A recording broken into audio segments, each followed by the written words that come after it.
السلام عليكم ورحمة الله وبركاته. بالنسبة للناس اللي سألتني على موضوع النقط اللي بتظهر في الصورة ديت، فأنا النهاردة جاي أعرفك إزاي تحل المشكلة ديت من غير ما تحتاج إن أنت تجيب مهندس ياخد منك فلوس. هخليك تحل المشكلة دي بنفسك من غير ما تحتاج أي حد. هخليك تغير دي بتبقى أولا مشكلة حاجة اسمها رول شحن. هخليك أعرفك دلوقتي إزاي تغير رول الشحن. بس قبل ما نبدأ الفيديو محتاجك تعمل اشتراك في القناة وتصلي على النبي وتعمل لايك للفيديو. تعالى بقى معايا كده.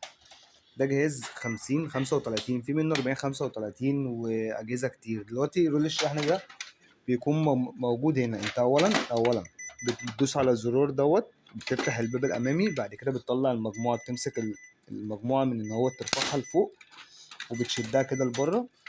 بيظهر معاك رول الشحن اللي هو موجود هنا ده رول الشحن. بتطلع رول الشحن ازاي؟ شاسيه رول الشحن، بتدوس على اللوك من الجنب كده وتقوم جاي رافع الشاسيه ده لفوق.